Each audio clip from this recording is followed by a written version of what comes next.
time for a little special holiday segment. Oh, Tannenbaum, oh, Tannenbaum. Mike T, little hot take. I know Jeff's going to lose his mind. Here we go. Mike T, give it to us. Just got to go with facts and data here. If the New York Giants wind up with the first pick in the draft, it's an absolute no-brainer that they draft Fernando Mendoza. Oh, Tannenbaum. From the University of Indiana. And Jeff Saturday, let me tell you why. If you're in a With draft facts room, and data. Guys, let me take you into a draft room. Okay. You say, if you're in the AFC East, can you go win on the road against Buffalo or New England? Can you go on the road? Can you beat a Pittsburgh? Can you beat, a Baltimore? And you go here against Ohio State. Look at the hit he takes. This is the first play of the game. You want to know if Fernando Mendoza is tough? Look at this first play of the game. This is a team that has not won a Big Ten championship since 1967. Is he tough? Yeah, I think he's really tough. Game's on the line. Let's go to the next play. Got to be accurate in the red zone, right? Look at the back shoulder fade here. Game on the line against a defense, guys, that has at least 4 first-round picks on Ohio State, coached by Matt Patricia, an NFL defensive coordinator. So he accomplished something historically great against an NFL-caliber defense, got rocked on the first play, and came back and did that. So if we're evaluating quarterback, he checks every box. He's the right size. This guy is Matt Ryan. He's going to be a great player for the next 10 years. I think he'll be somewhere around the 12th best quarterback in the league overall. And if I'm the Giants, and you talk about a risk, you pass on Fernando Mendoza, you may regret that for the next 10 years. Think about the teams that passed on Justin Herbert. How did that work out for them? Last time I checked, they got a Jaxson Dart. Right, and I like Jaxson Dart. But here, if Mike Kafka was sitting right here and say, what do you really think of Jaxson Dart? Look at last week. They're playing Minnesota. Mike Kafka has an opportunity of a lifetime, be the head coach of the Giants. They threw the ball 13 times. If he believed in Jaxson Dart more, Brian, I think they would have thrown the ball more. Maybe they're protecting Jaxson Dart and they don't want him to run. Here's my favorite part. Let me just say my favorite part of the Tannenbaum's argument. The first play he brings up is a play where a quarterback got hit. I'm not sure if anybody remembers. Jaxson Dart gets hit like that weekly. Right. He gets airlifted around the sideline and comes running right back in, takes another snap, and then goes to throw the ball. So here's my question. I'm excited that you're excited about toughness in the QB position. People are asking, including myself, Jaxson, stop being this tough. I don't want you to get hit like this. Like it's not a badge of honor to get smoked like that on the sideline. You are high already on Christmas Day. I shouldn't do it because you've had the eggnog. There was some outside, and you tipped it up. You and Jerry back down in Dallas.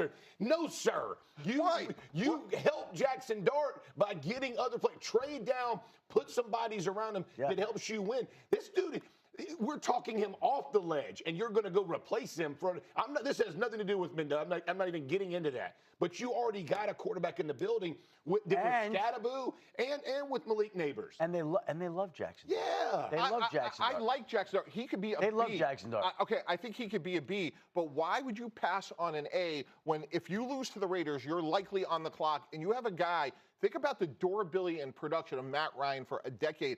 Jaxson Dart. We already saw the limitations of where he may be physically, which is a big part of evaluating the quarterback position, which is he could be with all due productive. respect, how do we know that Fernando Mendoza is an A? Do we know he's an A in the NFL? Again, I just took you through the process of what teams are going to ask for. Can he make big throws? Can he make people around him better? Can he elevate against better competition? We saw that they had not won a championship since 1967. I agree with that part. He's definitely a guy, but like against Oregon and against Ohio State, right? They had 1 touchdown and 1 interception each. Like, Heisman, all of those things are all fantastic. But you moving on when you've already got the 3 pieces in New York. But how do you know you're that, going to bring more chaos? But the definition of great. What has Jaxson Dart shown you to say that he's certainly going to be a 2 of the best players on his offense, man. His offense, Jeff, the definition of being a franchise quarterback is to make those around you better. The guy that you were with for all those years, did Peyton Manning care who was out there? He made those receivers No, my better. back is sore from carrying Manning for 14 years. That's right. I can tell you, I'm still sore. So we got to help him. That's why I was there. That's what we got to get for Dart. Help him, man. Don't get rid of him. Help him. Come on, Mike. There would be no Manning cast without just that. Exactly. There'd be one Manning. He was in New York apart for all those Okay? years. Just saying. Wouldn't even know about it. Exactly. No commercials. No commercials. Oh my God. Coming up. The candle joint is burning. Yeah. Oh. It's too close. I don't want to say it, like mistakenly say manure. You just did. Yeah, well, it's Manure is what I said. menorah. Menorah. Okay. Or you could also, I mean, I'll give you the one trick is to just call it a Hanukkah. Oh, But I think there's harder. I'm not exactly sure. I'm sure all the rabbis out there could call and correct me on this. I think that there is a difference in the number of candles between a Hanukkah and a menorah. But if you called it a Hanukkah, everybody would know what you were talking about. But also, if I said the candle joint, everybody would know what you're talking about. There you go. Right, so there you go. It works. Happy Hanukkah, Merry Christmas, Merry Hanukkah to those of you out there. 888 say ESPN. Merry Kwanzaa too. We don't want to leave anybody. Hanukkah has 9 branches and a menorah has 7. So you were right. Wow. Well, a menorah has 8 because the shamash in the middle. Then you have to light all the other. That's the and that's the one you light first. Yes, and then the shamash lights all the other. Yeah. See, Emmett, you know. That's right. I'm all about this. Look, I've made you so I'm much like an more. honorary Jewish By person. next Christmas, you're gonna love Seinfeld. Yeah, right. No. Merry Hanukkah to your Jewish friend. I took that as very nice. Yes, I appreciate. It came from a place of love. I'm sure it very much. I'm Aaron Goldhammer. He's Emmett Golden. Merry Christmas as we bounce around this morning all over the country on Sportsmanlike is presented by Progressive Insurance, Progressive Commercial Insurance, protecting your business vehicles 24/7. See if you can save. Go to progressivecommercial.com. That is progressivecommercial.com. Michelle in Maryland joins us this morning. Merry Christmas, Michelle. You're on Hammer and Emmett on ESPN Radio and on ESPN2. Yes. Good morning, fellas. Thank you, Aaron and Emmett, for standing in for the usual ECM staff. Thanks to your family for sharing you with us.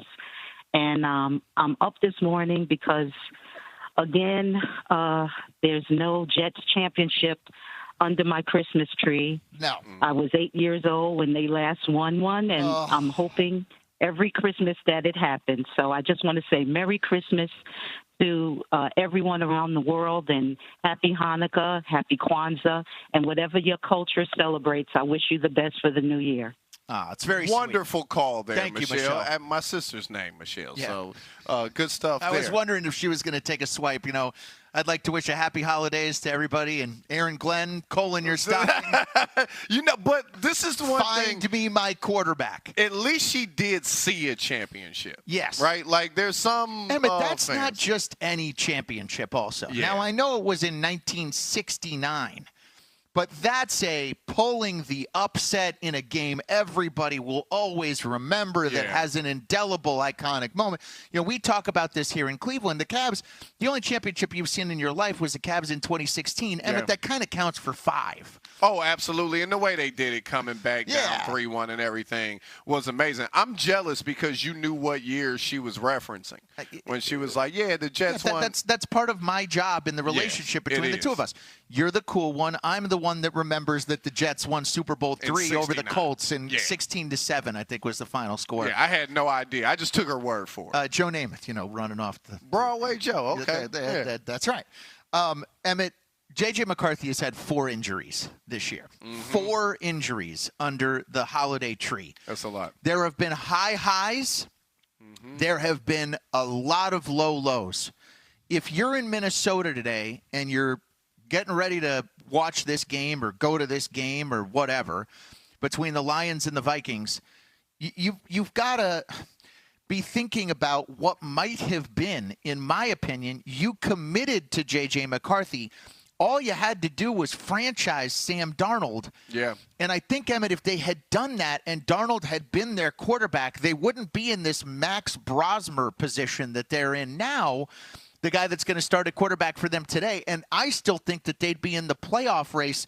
Kwesi Adolfo-Mensah and the Vikings have to be kicking themselves with the way they've handled their quarterback situation. And it honestly, to your point, was somewhat of an easy thing to do because obviously they invested a lot in McCarthy, right? Yeah. That was their quarterback of the future, and I'm sure they still believe he is. And at the time, they didn't know that Darnold was going to have this renaissance. Right. I mean, he had a great year with them, right? And they decided, okay, we're going to turn things over when what might have been